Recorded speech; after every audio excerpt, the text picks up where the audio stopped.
ఏపీలో 20వ రోజు CM Jagan bus యాత్ర కొనసాగుతుంది. విశాఖలోని గోపాలపట్నంలో జగన్ రోడ్ షో నిర్వహిస్తున్నారు. ఎన్ఏడి జంక్షన్, కంచరపాలెం, అక్కయ్యపాలెం, మద్దిలపాలెం, వెంకోజిపాలెం, హనుమంతవాక మీదుగా ఎంవీవీ సిటీ, ఎండాడ దాకా జగన్ రోడ్ షో కొనసాగనుంది.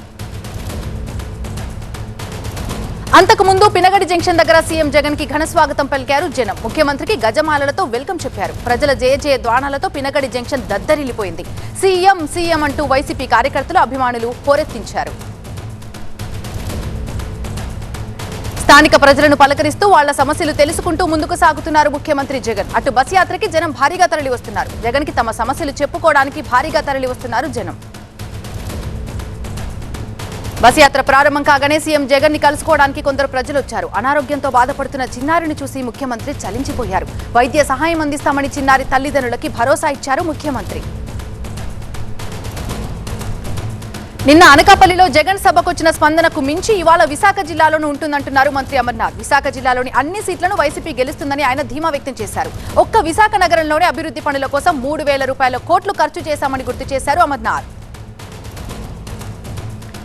58 నెలల కాలంలో రాష్ట్రాన్ని ప్రగతి పథంలో పరుగులు పెట్టించామని నిన్నటి అనకాపల్లి సభలో సీఎం జగన్ ప్రసంగించారు. చంద్రబాబు హయంలో ఏపీ 28, 29వ స్థానంలో ఉండేదని, కానీ తమ హయంలో 5వ స్థానానికి ఎగబాకిందన్నారు జగన్.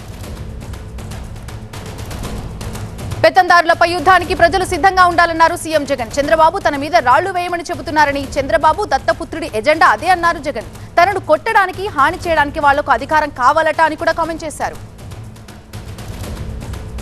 పొత్తుల కోసం ఎందుకు ఎగబడుతున్నారని కూటమి నేతలను ప్రశ్నించారు సీఎం జగన్. 10 మందిని ఎందుకు పోగేసుకొని రావాల్సి వచ్చిందని ప్రశ్నించారు ఆయన. తనకు తోడు దేవుడు, కోట్ల మంది పేదలున్నారని తెలిపారు. తనపై పోటీ చేయడానికి చంద్రబాబు ఒక్కడికి ధైర్యం చాలటం లేదా అని ప్రశ్నించారు జగన్.